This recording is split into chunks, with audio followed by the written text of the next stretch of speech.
Hey, welcome back to Lupo Outdoors here. And we are going to definitely have a conversation about, give me a second here because everything's going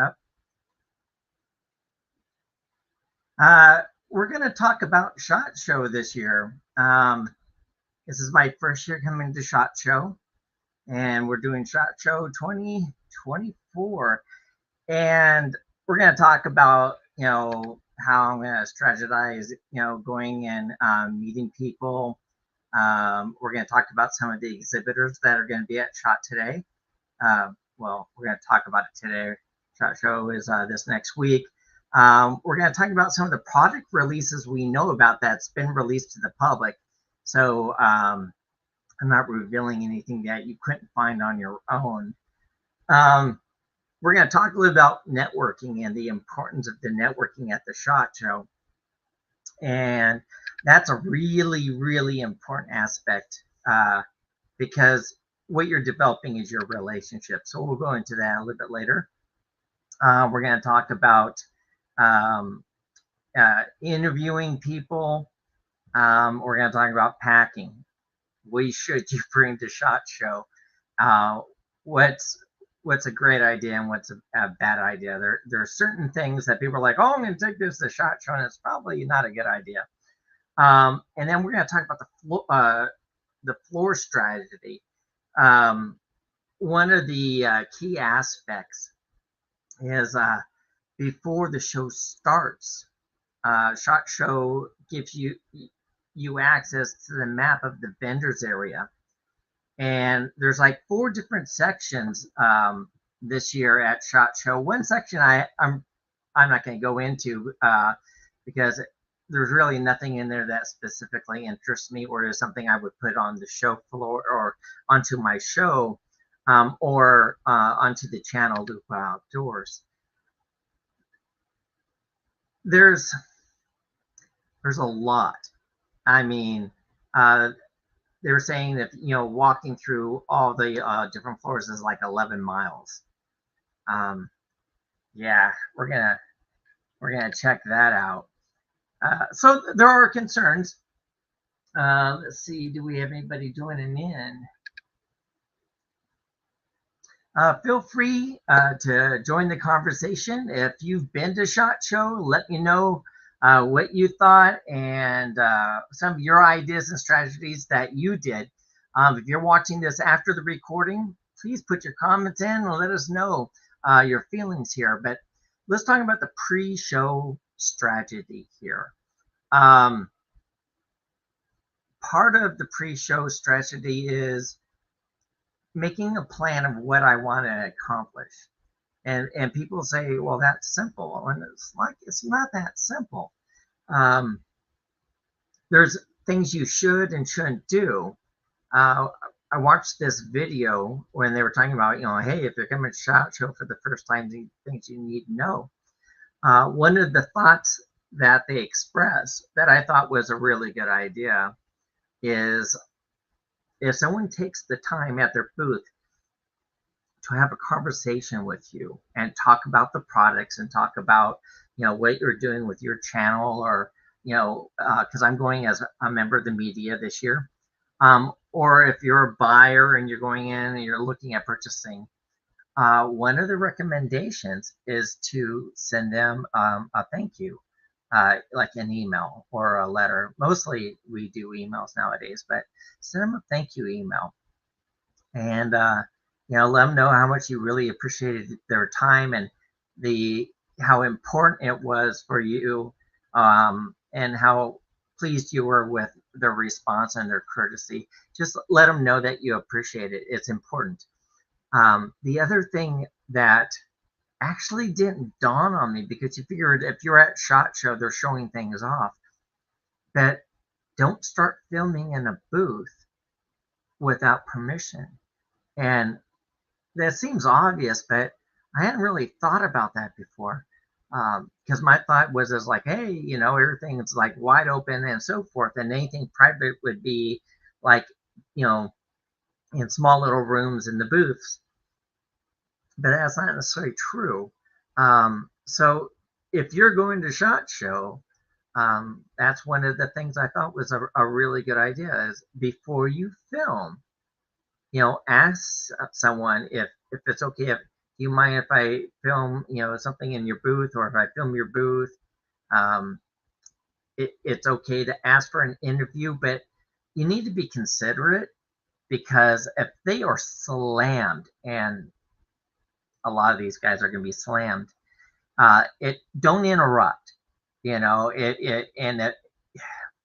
There's so much to see. I was looking at the map and making a list of the booths that I need to go to and talk to, and things that I want to get information about for my channel and for the podcast here.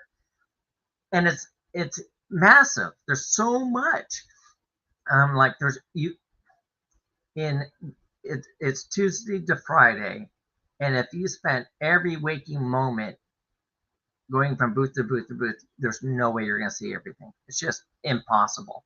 So your pre-show strategy has to be planning out where you need to go. And what I ended up doing, because my good friend from the Rogue Banshee, he says this is what he does: is he creates an Excel spreadsheet, booth, name of the company, so you put the booth number, the name of the company, and your contact at that company.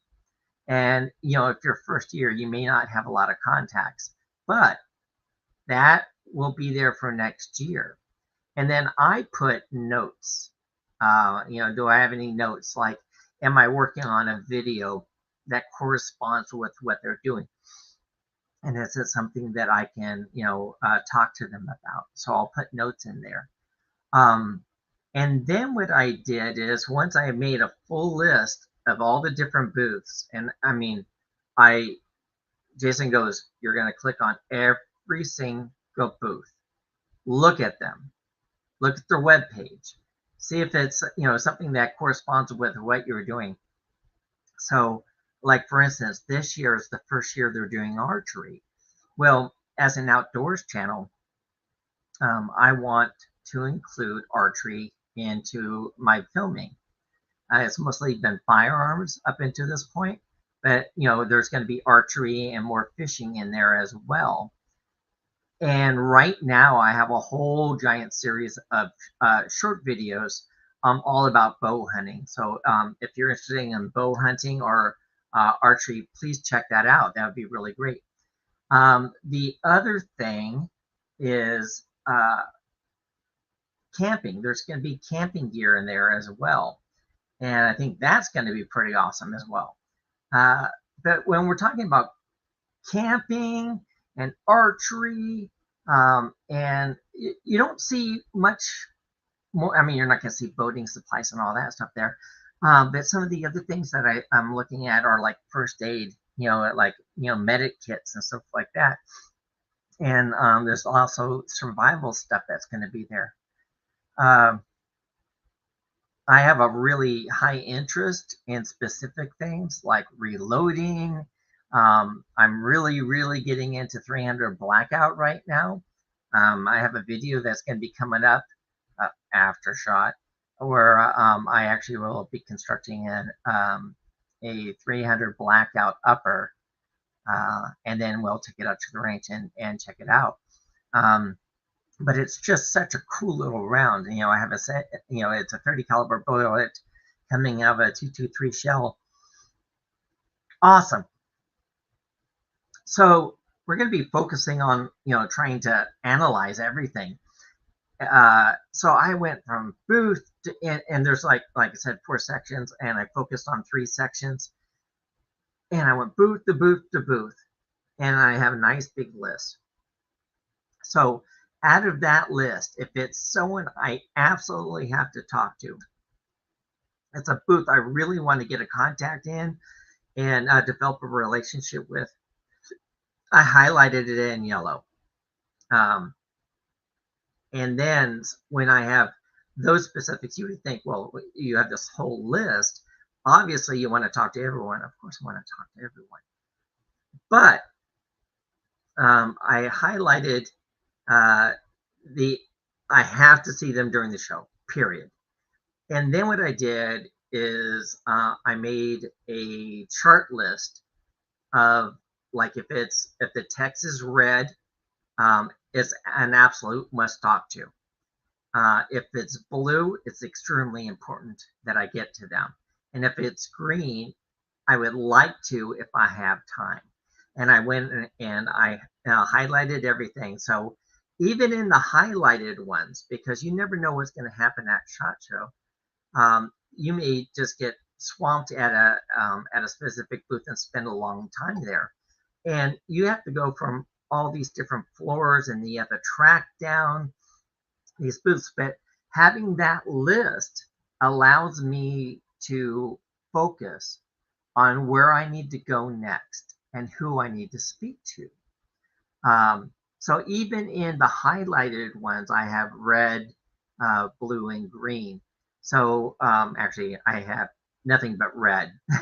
And then all the ones that aren't highlighted are like red, blue, and greens. But if it's highlighted, it supersedes everything. These are, the first people I need to talk to. One of the other things that they talked about that made perfect sense is when you're making meetings for SHOT Show. And so for next year, I'll be making meetings. What I need to do is I need to plan out the day and make the meetings appropriate. Don't do the meetings back to back, right? So if I have a meeting from 1 o'clock to 2 o'clock, and then I have another meeting with another vendor from 2 o'clock to 3 o'clock, that's a bad idea. And the reason why is, what if my vendor is here on, like, let's say Venetian level, level 1, and my next one is at the other side of Venetian level 2, and I end my meeting, at 1 o'clock, or from 1 to 2, and I end my meeting at 2. I'm not going to get there in time, right? So you need to make sure you have a buffer.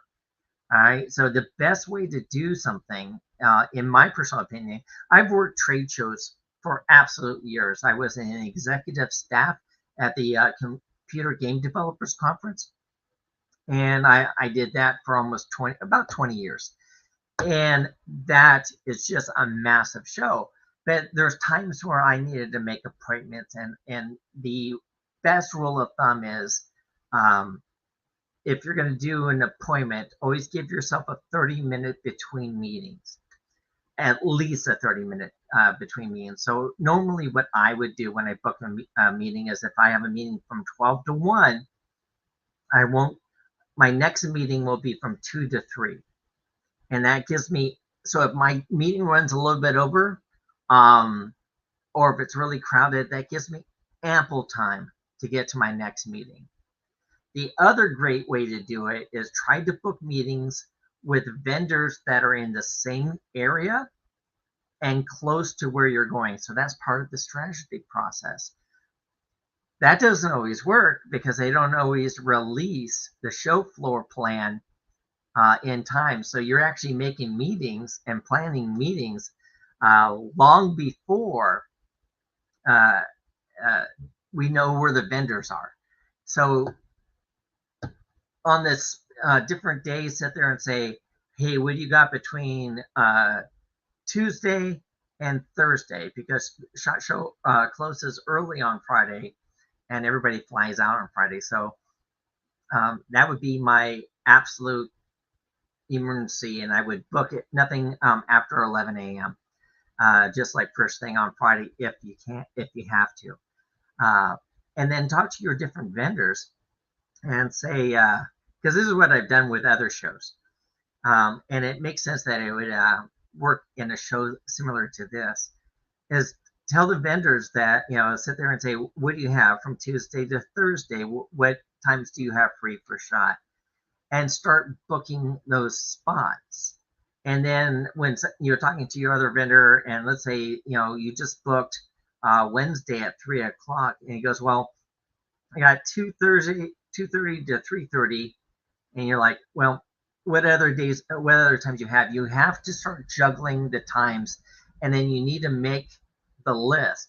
So you're going to create like a little calendar on those days, and then point down what you have, but always give yourself ample time, especially if this is a new contact and this is a new vendor that you've never, you're just now developing that relationship with. Do not be late. That is complete insult. You need to be cognitive and respectful of their time at all cases here. Um, so I've been going through the whole plan. Rogue Banshee's just been absolutely spectacular and helped me do this because this is a little different. It's a little different. And he told me which flowers to focus on, and the other flowers, is more of a looky loop because unless you've got over 100,000 subscribers, they're not going to even bat an eye at you, right? So those areas you're really not going to be able to talk to people very much, but you might be able to film in those areas. So he said, focus on this floor, find the people that you need to talk to that fit within your channel, and make that list. So been just pounding away at it, and people are like, oh, you can always try to make a meeting and all that stuff. And making meetings when you've never been before or you don't know anybody at specific events is very difficult. I have some relationships with some people, with some vendors, but several of those vendors aren't even going to be there. Like ATN, I was going to talk to ATN, and ATN's not going to be at SHOT Show this year. I couldn't find them.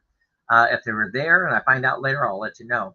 But I wanted to discuss with them about their products. Now, you've heard me talk before about Silencer Central. I've got my can from Silencer Central finally. And so I'm going to be visiting Silencer Central. And I know the salesperson that I need to talk to. And I've talked to several people there over and over again. So I'm hoping somebody at the booth is somebody I've talked to in the past, and try to blossom that relationship more, because I want to talk to them about, being on this podcast and discussing about not only their products, but, what they do and so forth. So I'm really kind of looking forward to it. It's going to be really, really cool. But when it comes down to brass tacks, I've got to put myself out there, and it's going to be a lot of walking, a whole bunch of walking. So the pre-show strategy was try to make a plan. Now, I've talked to several people. Rogue Banshee's even told me, he goes, you'll make a plan and it'll go out the window. But at least you have the plan, and you can adhere to the plan until everything goes crazy. I do have a meeting with a specific vendor there, so I'm kind of excited about that. I won't talk about it right now. And it's going to be exciting. This is going to be really, really great, because this is where they show off all the new stuff. We're going to talk about some things that I'm looking forward to seeing at SHOT this year. So let's talk about exhibitor insights. Research. I'm researching the different vendors, and I'm looking at some of their products. Go to their webpage. See if there's anything that corresponds with some of the projects that I'm working with.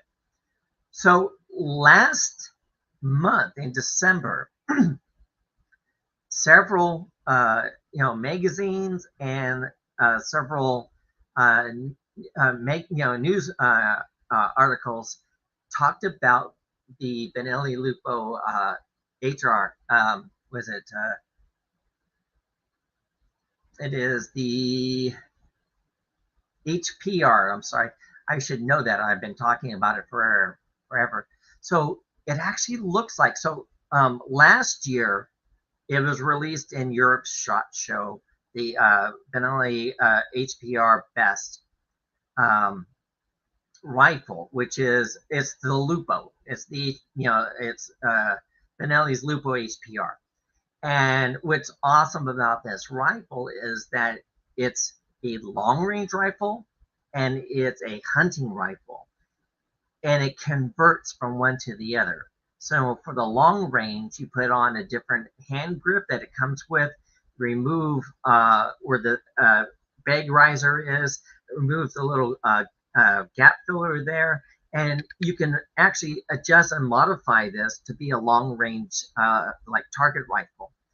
And then you can switch it right back, change the hand grip and put the thing in there, and it becomes a hunting rifle again. It's really, really cool looking. It was released last year in Europe. The price point's pretty high. You know, it looks like it's going to be over $3,000 US. At least that's what I can tell so far. I'll find out because I'm definitely going into the Benelli's booth, and I hope it's there. And if it's there, I'll see if I can actually do a small video on it and talk about it there and give you my first impressions actually holding it in my hand. So I'm super, super excited about that. Let me see if I can show you. Let me show you and talk about it a little bit. Let's see. Share screen. And let's look at the HPR best. So when you look at this, of course, now the video swaps away. But, you got the guy here. This is the Lupo HPR best. And it's just a great looking rifle. When we look at the fundamentals of it, it's got end locks on the bottom, on the back, and also near the buttstock. It's got a threaded, fluted barrel, and it comes with a muzzle brake. It's got a .75 MOA out of 5 shots, fired at 100 yards guaranteed in all weather conditions. And that's spectacular. Now, if you look back here, these plugs are for sling rings. So you can actually attach a sling to it. It's got a flush mounted magazine. Just a really beautiful gun. Now, see here, when you look at the grip, it comes with 2 different grips, one for hunting and one for long range rifle shooting. Here's the muzzle brake. It's got a cryo treated barrel. It's just phenomenal. Now, so the basic Lupo motto has a 3-shot, sub MOA guarantee. This has a 5-shot sub MOA guarantee, and it's got the best finish, which is Benelli puts on a lot of their higher end weapons. It protects the barrel, the action, and the stock from being scratched up and messed up. It's a double stack magazine. So if they're doing like the Lupo, my personal opinion, the Benelli Lupo is the easiest rifle to load into their magazine. So I have a video that's coming out, and I'll demonstrate it, where I'll place a round on the magazine. I have the Snapcap rounds. I just place it on, and with a light touch of my finger, I can load the magazine. It's a double stack, and it has a plastic divider in the center, so it pushes them from side to side to side. And loading the magazine is nothing. It's the easiest magazine in the world to load, bar none. This also comes with a 30 MOA Picatinny rail, built in, already there. Now, when you look at it, the one on the left here, you'll see how the grip is. That you'll see this is the long range shooting version, and then on the right is the hunting version, where you can see the bag rest is changed. And what they show you here is the big grip, bag rest guarantee, rider's gone. A lot easier for long range, and then when you go back to hunting, this is all done in a matter of minutes. They give you tons of shims to adjust with, so it's completely customizable to you, which is fantastic. Good looking rifle.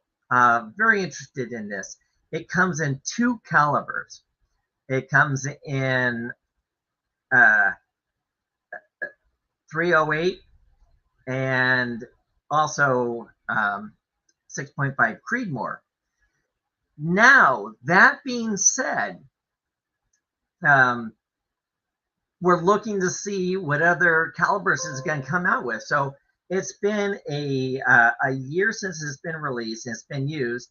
Hi, Vanessa Kitty. Thank you for joining us today. Vanessa Kitty is here with us. Um, she's one of our loyal friends who watches every week, and we absolutely love her. She's fantastic. So we're hoping that other rounds are going to be presented soon for the HPR best rifle. Like I said, we got 308 and 6.5 Creedmoor currently. So, and we also we're curious on what the twist rate is. So we don't know what the twist rate is. And why do I bring that up? Because a specific Benelli rifle, Benelli Loopa rifle, has the wrong twist rate for long range. And we'll be talking about that later, and I'll tell you which caliber it is. And the issue is when you're using heavier bullets, which you want for like larger game, it becomes unstable at longer ranges. Now, mind you, the Lupa is designed as a hunting rifle. The Benelli Lupa standard one is a hunting rifle. So, I mean, you're really not going to shoot 1,000 yards per, when you're hunting anyhow with that rifle, although I'm sure it could do it. Because a shooting school uses the 6.5 Creedmoor version of the Benelli Lupo, and they shoot 1,000 yards all day long with it, no problems. That's actually their class gun. So that's exciting. That's going to be really exciting. So we'll be going to Benelli and hopefully be able to film some of that, inside. And I'm hoping it's going to be released. From what I read from the news articles, it said it was going to be released hopefully soon this year. There is another rifle that's now getting a lot of attention because as Benelli did, releasing it over in Europe SHOT Show, Beretta did the same thing with this rifle. And they released it last year, and it's coming here to the United States this year. And I could not be more excited. It's going to be absolutely crazy. Let's see here. And that is this. This is the Beretta BRX-1. And this is something else. They were talking about it, I was watching and reading some reviews on this. This is one of the most interesting rifles I've ever seen, because when you look at the bolt here, it doesn't lift up. It goes straight back and then straight forward again. And you don't lift the bolt. It goes back and forward, and that's incredible. It's revolutionary. And it's just a good-looking rifle. Let's see if I can find a thing of the open bolt here. Let's see here. It's coming in 3 different rounds. It's going to be in 300 Win Mag, 308, and 6.5 Creedmoor. It's going to be very cool. Now let's talk about the things I know about it. So first of all, it's got a threaded barrel, which is great. See that bright orange plug right here? It's on each side of the mag release. So you can just grab it, pull it down, no problem. One of the other aspects of this that I thought was really, really interesting is that this is an ambidextrous rifle, 100%. You don't have to buy a right-handed side, a right-hand rifle or a left-hand rifle. This does both. And it does it really, really interestingly. So what happens is when you pull this back, you can see it ends right here and it slides straight back. And then like most bolt rifles, there's like a little latch on the side. You press the latch move it forward, pull it back, and you can remove the bolt. Now, you can take the bolt, bolt head that connects to the round, and you twist it, pull it out, and flip it over and put it back in. And when you pull this back, it's open on both sides, so it can now eject either to the left or to the right. But you unhook a switch, a lever there, and you can pull out the bolt and put it back in on the other side. So you can be a left hand or right hand, and it takes about 30 seconds to convert it. And I just find that just awesome. It's just really, really cool. The fact that it has a built-in Picatinny rail is awesome. Threaded barrel. It's really, really cool. You can see your stud slings are right here on the front and on the back. So you can easily install a bipod. And it's finally being released here in the US. So I'm hoping it'll be at Beretta's booth. And if it is, I'm absolutely going to try to do some filming it. But that should be really, really cool. I think it's interesting because the Benelli Loopa itself was like this, where they released it in some of the more common rounds, and then they started branching out. So Benelli Loopa was recently released in 7mm as well, and you can get like a the 6.5 Creedmoors and stuff like that. So you can get all the upper end hunting rounds in there now, and it keeps expanding. The Benelli Lupo is just a fantastic rifle, and it, the built-in suppression system for recoil that's actually built into the stock works like a charm. I shot my 300 Win Mag, and it was like no big deal. The problem is it's a little thick of a barrel, but not really thick of the barrel. And with a 300 Win Mag, without a muzzle brake, you definitely get some barrel jump there. So I put the Ultradyne LR muzzle brake on there. It's about $170 some odd Ultradyne, and it significantly reduced the recoil even more. And my muzzle rise practically vanished. So that allows me to be able to keep tracking my target, and and if I'm shooting 600 yards or so, or 400, 500, 600 yards, without the muzzle jumping up, I can keep on target and watch impact, which is great. Fantastic rifle. Absolutely still love it. I think it's really, really cool. So those are two products that I'm really, really excited about. I'm hoping that Fix-It-Sticks has some new products there. I love their toolkits. They're really, really great. We'll be visiting Real Avid. We're going to be trying to hit different companies that produce brass for reloading. I'm going to be going to Hodgkin's booth because it's my favorite powder to use. I mean, looking at my shelf, I have Hodgins. I have H4350, H1000. I have FE Black for FE Blackout, and then 4831 as well.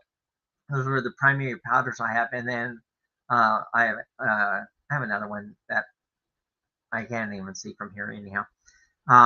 But they make fantastic powder, so I'm looking to go over there and check them out and see what else is coming. What's exciting about this is if you're into firearms at all, it's Christmas. It's going and seeing all these things. The problem with going is when you look at it, so first of all, you can't buy anything there at all. At all. They're not going to sell you anything. But you can go there and figure out, get the manufacturer's suggested retail price, and get an idea. Excuse me. So super, super excited about seeing new products. I'm going to talk to different reloading companies. I'm going to talk to different firearm companies, brass companies. I just recently got a Loopa Magnum 338, and wow, that's expensive brass. So I'm going to try to find different brasses out there and try to get a comparison of prices.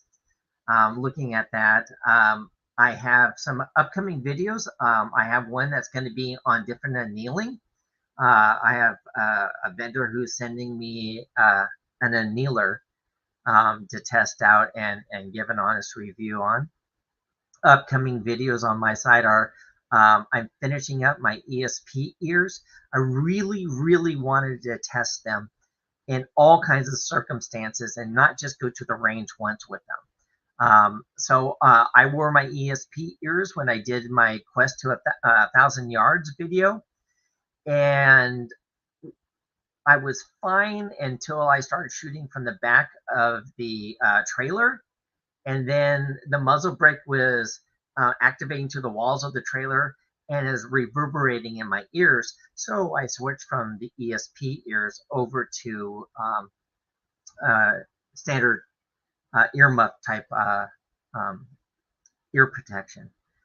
And so I've discovered, with several types of ear protection, there's a time to use one over the other, and I'm going to be doing a video on all the different ear protections. I'm going to talk about when to use them and when not to use them.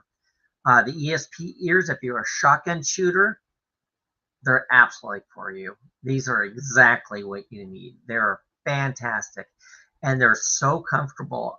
You can wear them all day long, and you're comfortable. The battery itself will last a couple of months. I mean, you have hundreds of hours, if I remember right. Um, I wore them to multiple different ranges on the same batteries, and I've only recently had to replace my batteries to other batteries, and they're really, really inexpensive. So we're really excited about going out there and checking out and making contacts. Let's talk about networking. So one of the biggest problems that vendors have, especially with YouTubers and Instagram people, is what can you give me to review? And they're sick of people asking for free equipment and free stuff. So I never ask for free stuff. Like the annealer that I'm getting, I called them and I said, hey, I want to use you in a video that I want to do, and I want to use your product. And I sent them an email, and I humbly asked. I said, do you offer small discounts? I want to pay for it. It's no big deal. And if you don't, it's okay. I still want to pay for it, but I will reach out and tell you what I want to do. And he said, I will absolutely send you one. Just if you have any questions, before you throw a video out there, please contact me, and so I can help you if there's something that you don't understand or if it's not working correctly. And I said, absolutely. So it's, don't screw your vendors. You got to be right there with them. I've been working on my Mantis videos. So I'm stopping with box opening videos. We're not going to be doing any more box openings because I find them boring and I think they're old fashioned now. So what we're going to be doing is I'll do a preliminary video of first inspections, and I'll show you what's in the box and what it came with, and talk about what I feel about it. That video itself would also be included with a range visit, and then I'll do an updated video later on as I've had more experience with excuse me, with the firearm or the product itself. Excuse me. So tons of video setting up. I revamped my studio, so you're going to see a lot of changes in our upcoming videos. But when you go out and you talk to these people face to face, don't ask for anything. Your process is to develop the relationship. Make sure you have business cards. Uh, Rogue Banshee, he gave me a fantastic idea. Is make sure there's like a QR code on the back of the business card that links to your channel or series of things like a series of channels like your Instagram, LinkedIn, YouTube, and so forth. So right away they can just scan it and they can sit there and see all the different things that you're doing. So I have brand new business cards. I'm excited about those. The other thing is I tell people you have one opportunity to make a good impression. And one of the things that used to just irk me to no ends when I'm dealing with somebody is like, hey, I've got this product, so I'll get, I have people reach out to me on my channel and they're like, hey, I'd love you to check out my product and, give me a review and, I can give you a really good discount, blah, blah, blah. And then, I'll get this email and the return email is a Gmail account. If you have a website, there is no reason for you to not have an email that corresponds. If you go to my YouTube channel, you can see, if you want to email me there, it says info@lupaoutdoors.com. And my website is at lupaoutdoors.com. So you can email me at my website. So my business cards has my email address, so I know where it's coming from. The other thing is when you're handing out business cards, don't put your cell number on there. A lot of people put on their personal phone, either their house phone or their cell phone. Use a Google voice number, right? Get one, attach it, and make sure it's on your phone, and then use that number. So if someone calls it, you understand it came from your business cards. So it's somebody you handed a card to. Good idea. Hey, Ricardo, how you doing, buddy? I'm glad you joined us. We're talking about SHOT Show and how to prepare for it. And we're talking a little about networking and professionalism. If you're gonna, wear a clean shirt, make sure your hair is combed, make sure you're shaved. Make sure you have deodorant on, when you're talking to vendors. These guys don't have a ton of time. They're tired. They've set up the booth. They've gone through a bunch of stuff. They unpacked. And what they want to do is talk to people who are serious and that can also assist them in selling their products. All right. So don't walk in and go, hi, what swag do you have? Hey, can I have a bumper sticker? Don't. Just don't. Be professional. Don't go in with a ripped up or ratty t-shirt. You don't have to wear a dress shirt, but wear like a polo, or if you have a shirt with your logo on it, wear that, and be prepared.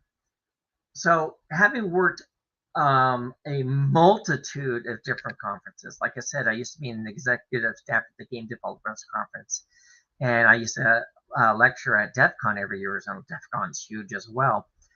So I'm going to give you a secret, and this is the secret I gave on my other channel, which is the Orlando Wizard. People go to the theme parks, and before the end of the day, they're wiped out, absolutely just torn up and destroyed. And there's a reason for it. People are like, oh, you got to stay hydrated. You got to make sure you eat. Yes, that is a very, very important part of it. But the part you don't realize, if you're going to be walking a lot, you need to wear good shoes. Because if your feet start to hurt, it just creates a chain reaction all the way through your body. Your back starts to hurt, your knees start to hurt, your hips start to hurt, and you're exhausted because you're constantly overcompensating for the pain, right? Readjusting how you're walking and so forth. So last week I went out and I bought Skechers. And these are I wear Skechers whenever I go to theme parks. If I'm going to be doing a ton of walking, I wear Skechers. And the Skechers I got are the new ones, which are slip-ins. So you just put your foot in and your heel slips right in with arch support. You want that arch support. your art starts to fall, you're gone.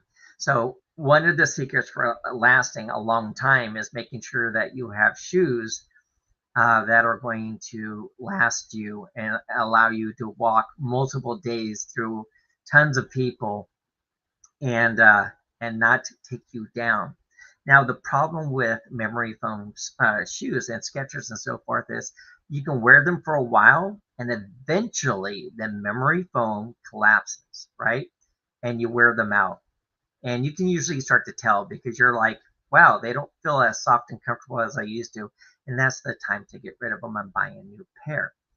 So other secrets for lasting at large conventions where you're going to be walking around, not just SHOT Show, but everything. So you got your shoes. Make sure you have a backpack so I can keep my cameras and everything in my backpack. I can keep my maps where I've actually highlighted the booths I need to talk to and go to. I have my list of the vendors I need to talk to. There's apps you can get for your cell phone when somebody hands you a business card, and you can take a picture of the front and back if they have something on the back, and then immediately put it into contacts for you. So you can create like a folder called like SHOT Show or DEF CON or GDC or whatever, and every business card you scan will go into that contact list.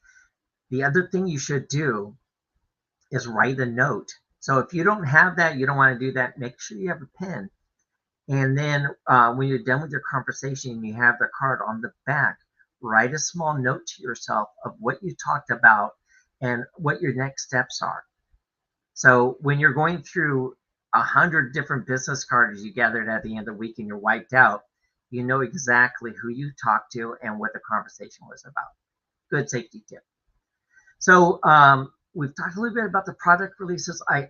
I'm actually really, really excited about the Loopa HPR, but I really want to check out the Beretta BRX1.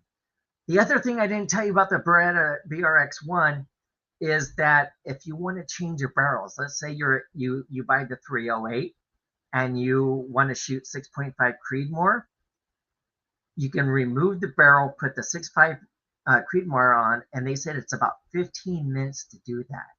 No more going to the gunsmith, no more barrel vise. Everything on this rifle is modular, and that's just bloody incredible. So that's coming out in 300 Win Mag, 308, and 6.5 Creedmoor. The fact that I can just swap barrels. I want to shoot Creedmoor, I want to shoot 308. It's a set done deal, and I love it. So we talked a little about we've talked about pre-show strategies, the exhibitor insights. Be cautious. Don't interrupt. Don't be rude. Don't film in the booth without getting permission. When you're showing respect like that, they recognize it. So they realize you're not just someone coming in throwing their weight around.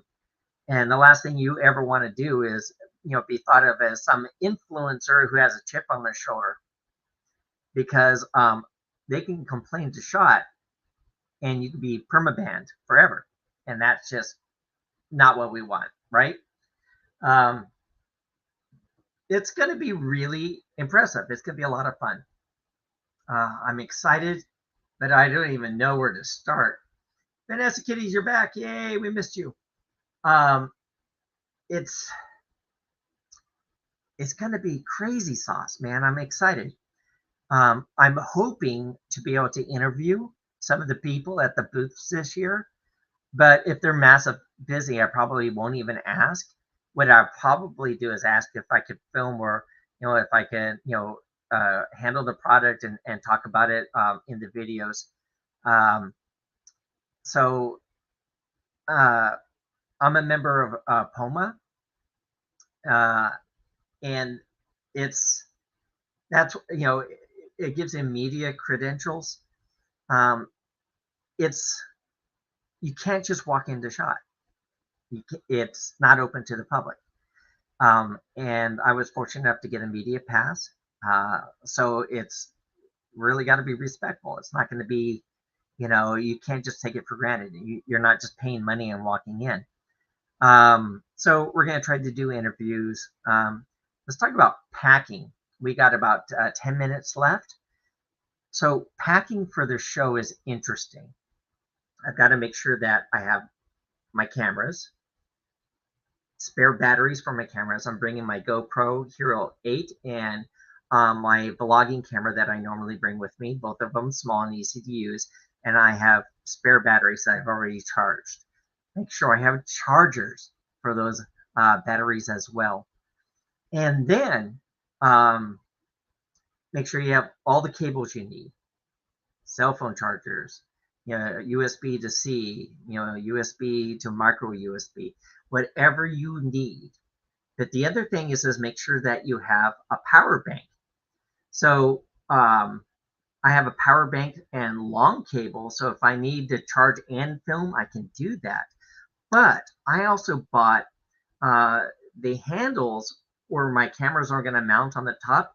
And I have some that have fold out so they become like little tripods with the camera on top, that those themselves are power banks. So what I can do is I can plug the camera directly into that, and it just keeps that battery constantly charged. And then my other batteries are backup for emergencies. And then at nighttime, I charge that backup. The other thing is you want to bring a multi-charger with you so I can charge multiple things simultaneously. But the other thing I'm bringing is I'm bringing a laptop so I can write down notes. If I have to change my plan or if I have to schedule a meeting, I can put that all in there. But bringing not a huge one, you want to bring a small laptop that you can keep back at your hotel. And clothes, and it's going to be crazy. I get in on Sunday and I leave Friday, and it's just going to be nuts. One of the things that we did is we got a place that has like a kitchen inside of it. We did an Airbnb, and that way what we can do, because I'm staying with a group, is we can go to the grocery store, grab food, and then bring it back, and I can make myself breakfast in the morning, and then I can pack something to eat for lunch. And then when we come back at night, then I can, cook our own dinners. So trying to make this cost effective, because Vegas isn't cheap anymore. It used to be like I could go and have a huge meal for like $4. No, those places are really sparse nowadays. Everything has gotten expensive. They charge you for parking now. And it's become ridiculous. They used to have free valet, gotta pay for valet. So the whole packing process has been interesting. I'm bringing a backpack, which is I'm gonna wear on the plane or carry with me on the plane, and then my suitcase also can go on the plane. And then if I need to make it bigger on the trip back, then it unzips and becomes bigger, and I can check it in. And it's just, you really got to think it through, because what I did 2 weeks ago is I started making a checklist of everything I need to bring to shot. Don't forget your medication if you have medication. I'm a diabetic. I got to make sure that I bring my insulin shots and my pills with me to get there. So this is going to be really, really interesting. So should be finished up by packing, have everything ready to go. It's going to be just insane. So after shot's over, you should definitely check out the channel for all the insights. And there will be no show this next Friday because I'll be on an airplane during the filming of this. But the following week, we will be talking about what I saw at shot, what's exciting, what's coming out, what were my favorite things, and some of the ideas about what you should probably go out and grab immediately. I know this year that so far, the two rifles I want was the new Beretta and the new Benelli. You know, the HPR Best and the BRX1 look amazing. But should I wait on the BRX1 and see if they come out with other calibers? I don't know. I haven't thought about it yet. And then in the last few minutes here, in the last 5 minutes, let me tell you about my floor strategy. Like I said, I went through and I looked at the map and I looked at every single booth. And then what I did is I created my Excel spreadsheet. But what I'm going to do is I want to print out the maps, and then I'm going to highlight the maps to the booths that I wanted to see. So when I'm on the shore floor, we'll see how well this works. I can just look at the map and say, well, I'm right here and I need to be here. So I can look up and strategically plan it out. But it also gives me a path to understand that if I have multiple booths I need to check, why run back and forth when I can stay on that same aisle and just hit everything on that aisle, go to the next aisle and hit everything I need to do there. It's going to be fun. I'm looking forward to it. It hasn't even started. I'm already exhausted. So I've been your host here. We're going to fly out on Sunday. I wanted to thank you very much for listening. I'm Rob Lupo from Lupo Outdoors and the Orlando Wizards, since I mentioned it earlier. And we're going to SHOT. Please check out our channel. Please like and subscribe. There's so many cool things coming up really, really soon. And if there's specific things you would like me to review or cover or talk about, because we handle everything outdoors: kayaking, whitewater rafting, archery, shooting, long distance shooting, camping, survivalist, all kinds of stuff. Let me know. Just reach out to me. You can do it through email, or you can leave messages in the videos, and I'll try to do my best to do them. We hope you enjoyed this episode. Please like and subscribe, and we'll see you in 2 weeks. Good night, Vanessa.